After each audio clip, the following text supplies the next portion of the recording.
Welcome. This is Radio Pras.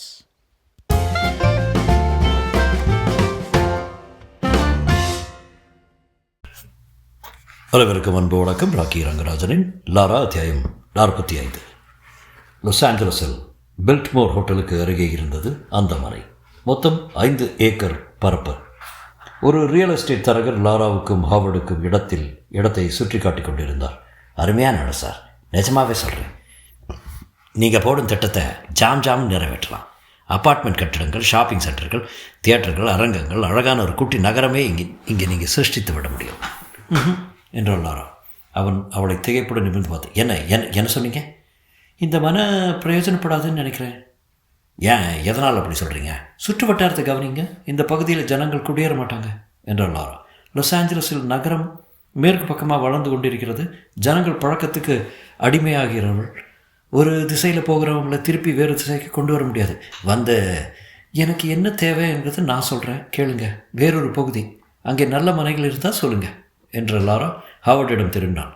நம்ம நேரம் வீணாயிற்றேன்னு வருத்தமாக இருக்குது. இன்று சாயந்தரம் ஊருக்கு திரும்பிடுவோம். ஹோட்டலுக்கு திரும்பினார்கள். ஹாவர்டு ஒரு தினசரியை வாங்கினான். என் மார்க்கெட் நிலவரம் எப்படி இருக்குன்னு பார்க்கலாமே. இருவரும் பேப்பரை பார்த்தார்கள். பொழுதுபோக்கு பகுதியில் ஒரு பெரிய விளம்பரம் வந்திருந்தது. இன்றிரவு ஹாலிவுட் பவுல் மன்றத்தில் பிலிப் ஆட்லரின் பியானோ இசை நிகழ்ச்சி. லாராவின் இருதயத்தில் ஒரு படபடப்பு. ஹவர்ட், நாம் இன்னைக்கு புறப்பட வேண்டாம், நாளைக்கு போகலாமே. ஹவர்ட் விளம்பரத்தை பார்த்துவிட்டு அவள் முகத்தை ஆராய்ந்தான். உன் ஈடுபாடு கலையிலா இல்லை கலைஞர் இடத்துலா? 2 டிக்கெட் வாங்குங்க என்றாள் அவள். ஹாலிவுட் பவுல் என்ற இடத்தை அதற்கு முன் லாரா பார்த்தது கிடையாது. ஹாலிவுட் குன்றுகளின் நடுவே இயற்கையாகவே அமைந்த அரங்கம் அது. கீழே ஒரு பூங்கா. வருடம் பூரா உல்லாச யாத்திரிகள் வந்து பார்த்து கழிக்கலாம். இசை மன்றத்தின் 18,000 பேருக்கு இருக்கைகள் போடப்பட்டிருந்தன. அன்று நிரம்பி வழிந்திருந்தது. கூடியிருந்த மக்களின் ஆர்வத்தை லாராவினால் உணர முடிந்தது. வாத்திய கலைஞர்கள் ஒவ்வொருவராக மேடைக்கு வரத் தொடங்கினார்கள். ஒவ்வொருவருக்கும் கரகோஷத்துடன் வரவேற்பு கிடைத்தது. இசை நிகழ்ச்சியை கண்டக்ட் பண்ணும் ஆண்ட்ரே வந்தபோது இன்னும் உற்சாகமாக கைத்தட்டல். திடீரென்று ஒரு கணம் நிசப்தம், மறுபணம் பெரும் கரகோஷம். பிலிப் மேடையில் தோன்றினான். வெள்ளை டையும் உடையும் அணிந்து கொண்டு பளிரன் இருந்தான். லாராவின் கை ஹாவர்டின் கையை இறுக்கியது. ரொம்ப அழகாக இல்லை அவர்? கிசுகிசுத்தால். ஹாவர்ட் பதில் சொல்லவில்லை. பியானோவின் முன்னே உட்கார்ந்திருந்தான் பிலிப். நிகழ்ச்சி தொடங்கியது. அவனுடைய இசையின் மாயாஜாலம் அவையினரை கட்டி போட்டது. அன்றைய இரவு பொழுது மோகனாசுரத்தின் வசப்பட்ட மாதிரி இருந்தது. விண்ணில் இருந்த நட்சத்திரங்கள் மண்ணை பார்த்து கண் சிமிட்டி அந்த அரங்கத்தை சுற்றி இருந்த குன்றுகளின் மீது ஒளி வீசின. ராஜகம்பீரமான அந்த சங்கீதத்தில் ஆயிரக்கணக்கான மக்கள் நெக்குருகி போனார்கள். கடைசி ஸ்வரங்கள் காற்றிலே கலந்து மறைந்த போது மக்கள் குதித்தெழுந்து நிற்க ஆரவாரமும் கைத்தட்டலும் வானை ஊட்டின. பிலிப் குனிந்து வணக்கம் செலுத்தியவாறு இருந்தார். நம்ம பின்புறம் போய் அவரை பார்க்கலாம் என்றாள் லாரா. ஹவர்ட் அவள் முகத்தை பார்த்தான். ஆர்வத்தின் மிகுதியில் அவள் குரல் நடுங்குவது தெரிந்தது. அரங்கத்தின் பின்புறம் பிலிப்பின் அறை இருந்தது. வாசலில் ஒரு காவலாளி நின்று கொண்டு தடுத்து கொண்டிருந்தான் கூட்டத்தை. ஹவர்ட் அவனிடம், மிஸ்டர் பிலிப்பை பார்க்கறதுக்கு மிஸ் லாரா கேமரன் வந்திருக்கான்னு சொல்லு என்றான்.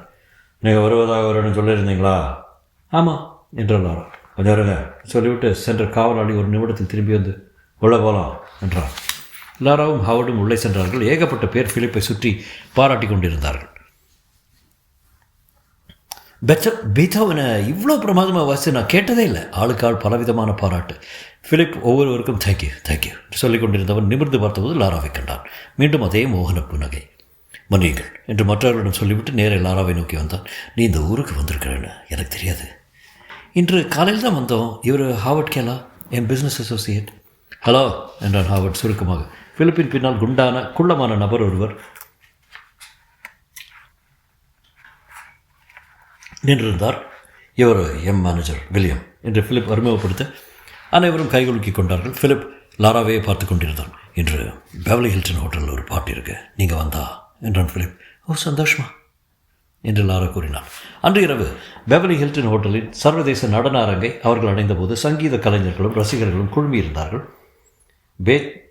பேச்செல்லாம் சங்கீதத்தை பற்றியதுதான். லாராவுக்கு எதுவும் புரியவில்லை. சங்கீதக்காரர்கள் சங்கீதம் பற்றி தான் பேசுவார்கள் நினைத்து கொண்டான். வழக்கம் போல பிலிப்பின் ரசிகர் பட்டாலும் அவனை மொய்த்து கொண்டிருந்தது. அந்த காட்சி லாராவின் உள்ளத்தில் ஒரு கதகதப்பை உண்டாக்கியது. அவள் வருவதை கண்டது முகம் நிறைந்த புன்னகையுடன் அவளை அவன் வரவேற்றான். நீ வந்ததில் எனக்கு ரொம்ப சந்தோஷம் லாரா. வராமல் இருப்பேன்னு என்ன? அவர்கள் இருவரும் பேசுவதை எட்ட நின்று கவனித்துக் கொண்டிருந்தான் அவன். நான் பியானோ வாசிக்க கற்றுக்கொண்டிருந்தால் நல்லாயிருக்கும். இல்லை, நான் கனவுகள் காணுவதை நிறுத்திக்கொண்டு யதார்த்தத்துக்கு விழித்துக்கொள்ள வேண்டும். லாராவை முதல் சந்தித்த காட்சி அவன் கண்முன்னே நின்றது. ஆர்வத்துடன் வாழ்க்கையில் உயர வேண்டும் என்று ஆசைகளுடன் கண்களில் பிரகாசத்துடன் நின்றிருந்த அந்த சின்ன பெண். காலம் அவளை எங்கேயோ எட்டாத உயரத்துக்கு கொண்டு போய்விட்டது. நான் மட்டும் இருந்த இடத்திலே இருக்கிறேன். லாரா சொல்லி கொண்டிருந்தாள். நாளை நான் நியூயார்க்குக்கு திரும்பணும். காலையில் நம்ம சேர்ந்து சிற்றுண்டி அருந்தலாம் இல்லையா? எனக்கு சந்தோஷம்தான். ஆனால் காலையிலேயே நான் டோக்கியோவுக்கு புறப்படுறேன். சுரீல் என்று ஏமாற்றம் அவள் இதயத்தை தாக்கியது. ஏன்? அவன் சிரித்தான். அதான் என் வேலை லாரா. வருடம் 150 இசை நிகழ்ச்சிகள் நடத்துகிறவன் நான். சில சமயம் 200 கூட இருக்கும். இப்போது போனால் எப்போது மறுபடியும் வருவீங்க? 8 வாரமாகும். எனக்கு என்னவோ போல இருக்கும் என்றாள் லாரா. எவ்வளவு தூரம் நான் வருத்தப்படுவேன் என்று உங்களுக்கு தெரிய நியாயமில்லை என்று நினைத்து கொண்டாள். அடுத்த சில வாரங்களுக்கு லாராவும் ஹாவர்டும் அட்லாண்டா நகருக்கு போவதும் வருவதுமாக இருந்தார்கள். அங்கே 2 மனைகள் வாங்க நினைத்திருந்தார்கள். பிறகு அங்கிருந்து நியூ ஆர்லின்ஸ் சென்று அங்கேயும் சில மனைகள் பார்த்தார்கள். 2 இடங்கள் லாராவுக்கு பிடித்திருந்தன. ஊர் திரும்பிய மறுநாள் ஹாவர்ட் அவள் அறைக்கு வந்தான். கொஞ்சம் ஏமாற்றமான செய்தி லாரா. அட்லாண்டா மனைகள் விஷயத்தில் நமக்கு அதிர்ஷ்டம் இல்லை என்றான். என்ன சொல்கிறீங்க? வேறு யாரோ தட்டி கொண்டு போயிட்டாங்க. லாரா அவனை ஆச்சரியத்துடன் பார்த்தான். எப்படி அது போல நடந்தது? அது விற்பனைக்கு வரும் விஷயம் யாருக்கும் தெரியாத? ஆமாம், விஷயம் எப்படியோ வெளியே போயிருக்கு. லாரா தோள்களை குலுக்கி கொண்டான். எப்போதும் நாமே ஜெயித்து கொண்டிருக்க முடியாது தான். அன்று பிற்பகல் ஹாவர்ட் மேலும் ஒரு கெட்ட செய்தியை கொண்டு வந்தான். நியூ ஆர்லின்ஸ் மனையும் நம்ம கையை விட்டு போயிடுச்சு லாரா. அடுத்த வாரம் அவர்கள் சியாட்டில் நகருக்கு சென்று சில மனைகளை பார்வையிட்டனர். கிரீக்லாண்ட் என்ற இடத்தை ஒரு குறிப்பிட்ட மனை லாராவுக்கு பிடித்திருந்தது. நியூயார்க்குக்கு திரும்பியதும் ஹாவர்டிடம் அதை நாம் எப்படியாவது வாங்கிட வேண்டும். அது பணம் கொட்டும் என்றான். உண்மைதான். மறுநாள் அலுவலக மீட்டின் போது ஹாவர்ட் அந்த கிரீக்லாண்ட் விஷயம் முடிஞ்சிடுச்சிங்களா கேட்டான். ஹாவர்ட் தலை செய்தான். இல்லை, அங்கேயும் யாரோ நம்ம முந்திட்டாங்க. லாரா சிந்தனையில் ஆழ்ந்தான். ஹாவர்ட் நம்ம முந்திக் கொள்கிறவன் யாருன்னு நீங்கள் கண்டுபிடிச்சா நல்லது. 24 மணி நேரத்தில் ஹாவர்ட் திரும்பி வந்து தெரிவித்தான். யாரும் இல்லை, ஸ்டீவ் மர்ச்சிசன் தான். எல்லாவற்றையும் அவர் தான் வாங்கியிருக்காரா? ஆமாம். அப்படின்னா நம்முடைய ஆஃபீஸில் யாரோ உளவாளி இருக்காங்க. அப்படி தான் தோணுது எனக்கு என்றான் ஹாவர்ட். லாராவின் முகம் இறுகியது.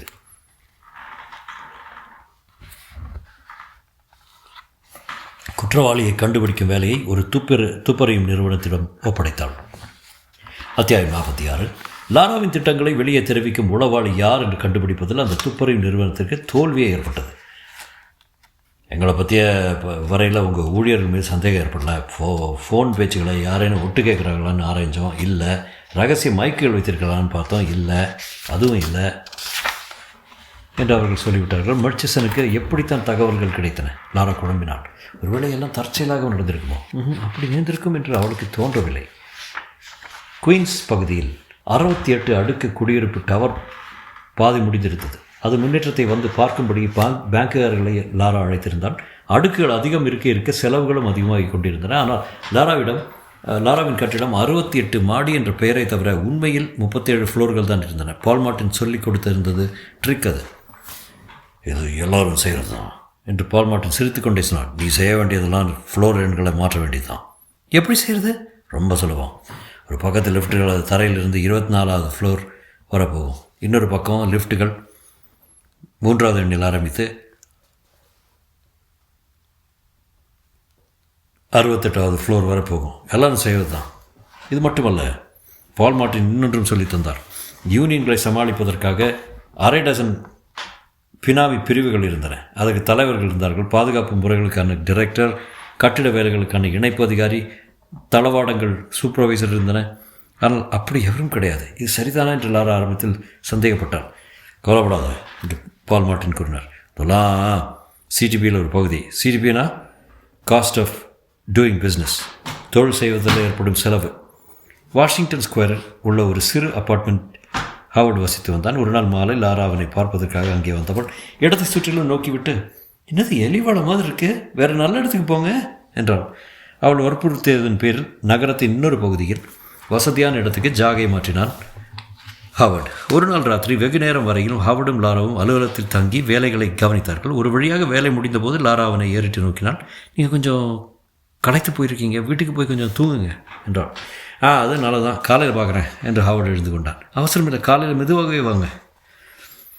ஹாவர்ட் காரில் ஏறி வீட்டை நோக்கி ஓடினான். அன்று ஒரு பிஸ்னஸ் திட்டம் நல்லபடி முடிந்திருந்தது. லாரா அதை எவ்வளவு திறமையாக கையாண்டாள். அவளுடன் வேலை செய்வதே ஒரு தனி உற்சாகமும் உண்டு, ஏமாற்றமும் உண்டு. உள்ளத்தின் ஆழத்தில் அவனுக்கு இன்னும் நம்பிக்கை இருந்தது. ஏதோ ஒரு அற்புதம் நிகழ்ந்தாலும் நிகழலாம் என்று.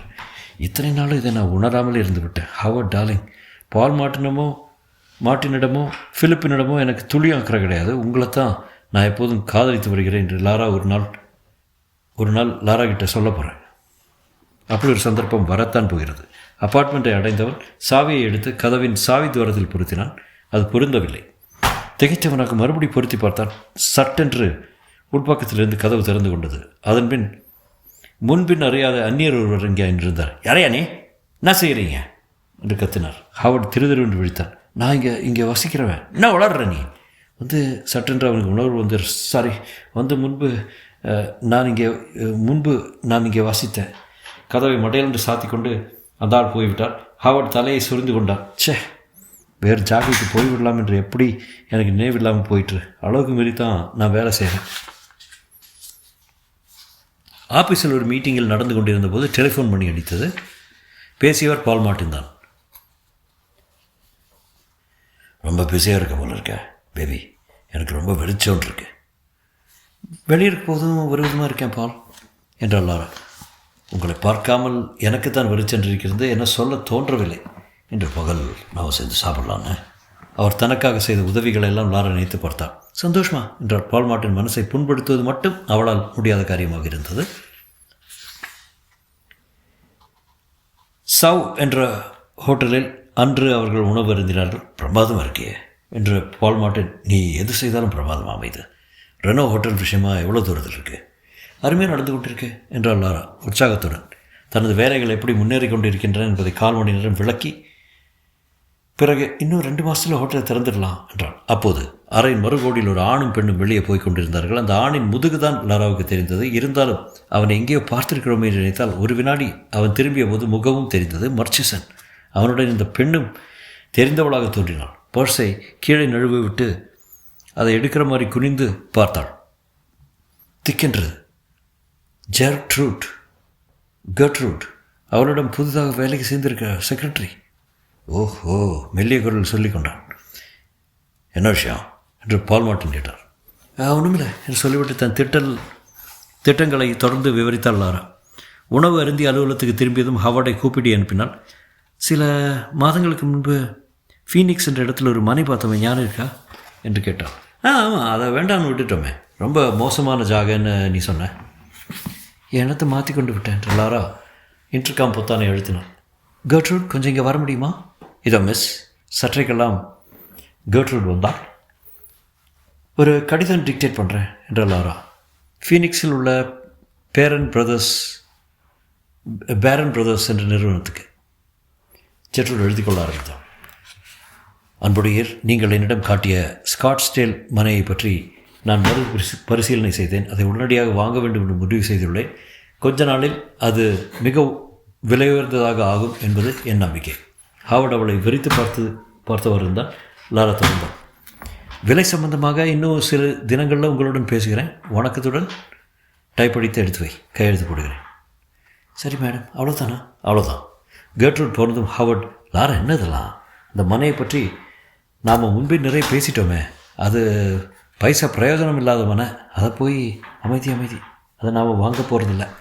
பின்ன ஏன்? நாம் வாங்க போகிறதில்லையே தவிர நிச்சயமாக ஸ்டீவ் மர்ச்சிசன் வாங்குவார். இன்று அவரும் கர்ட்ரூடும் சேர்ந்து ஹோட்டலில் சாப்பிடுவதை பார்த்தேன்.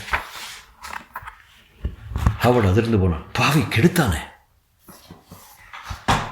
2 நாள் பொறுங்க, பிறகு பேரன் பிரதர்ஸிடம் அந்த மனையை பற்றி விசாரிங்க என்று லாரா. அதன்படி 2 நாள் பொறுத்து லாராவின் அறைக்குள் வந்தான் ஹாவர்ட். அவன் முகத்தில் சிரிப்பு தவழ்ந்தது. நீ சொன்னது கரெக்ட் லாரா. மர்ச்சிசன் நீ போட்ட தூண்டில் புழுவோடு கொக்கிய முள்ளோடு விழுங்கிட்டான் போலும். குப்பையான 50 ஏக்கர் நிலத்தை ரொம்ப பெருமையாக வாங்கி வைத்து கொண்டு இருக்கிறான் இப்போது. லாரா கர்ட்ரூடை கூப்பிட்டு அனுப்பினாள். அவள் வந்தாள். என்ன மேடம், உன்னை டிஸ்மிஸ் செய்துட்டேன். கர்ட்ரூட் வேப்புடன் பார்த்தேன். டிஸ்மிஸ்ஸா? ஏன்? நீ வைத்திருக்கும் சகவாசங்கள் எனக்கு பிடிக்கல. ஸ்டீவ் மர்ச்சிசனிடம் போய் கேளு. சரி, நான் சொன்னேன்னு சொல்லு. கேட்ரூடின் முகம் தொங்கி போயிட்டு, நான் சரி நான் ஆள் பார்த்து ஆள் வைத்து வெளியேற்றுறதுக்கு முன் நீயே போயிரு. நள்ளிரவு நேரம் தன் கார் டிரைவர் மார்க்ஸுக்கு ஃபோன் செய்தாள் லாரா. காரை கொண்டு வந்து வாசலில் நிறுத்து. இதோ மேடம். அவள் வாசலுக்கு வந்தபோது கார் தயாராக இருந்தது. எங்கே போகணும் மேடம் என்று மேக்ஸ் கேட்டான். நகரம் பூரா ஓட்டு. நான் என்ன செய்கிறேன் என்பதை பார்க்க வேண்டும். அவன் திகைத்தான். மேடம், நீங்கள் என்ன சொல்கிறீங்க? நான் கட்டிய கட்டிடங்களை எல்லாம் பார்க்க வேண்டும் இருக்கிறேன். நகரை சுற்றி எல்லா இடங்களுக்கும் கார் ஓடியது. கடைகள், வீடுகள், வானை முட்டும் கட்டிடங்கள், லாரா சதுக்கம், லாரா பிளாசா, லாரா சென்டர், கடைசியில் அரைகுறையாக எழும்பியிருந்த நிற்கும் லாரா டவர்ஸ். ஒவ்வொரு கட்டிடத்தின் முன்னேயும் காரை நிறுத்தி காருக்குள் உட்கார்ந்தபடியே பார்த்தான். அந்த கட்டிடத்துக்குள்ளே எத்தனை பேர் வசிக்கிறார்கள், எவ்வளவு பேர் பணியாற்றுகிறார்கள், இவர்கள் எல்லாருடைய வாழ்வையும் நான் தொட்டுவிட்டேன். இந்த நகரத்தை முன்னை காட்டிலும் சிறப்பானதாக பண்ணியிருக்கிறேன் என்று எண்ணிக்கொண்டாள் லாரா. நான் நினைத்தது அனைத்தையும் செய்து முடித்து விட்டேன். பின்ன ஏன் மனம் அமைதியற்று தவிக்குது? ஏன்? என்ன இல்லை எனக்கு? என்ன இல்லை என்பது அவளுக்கு தெரிந்தது. தொடரும்.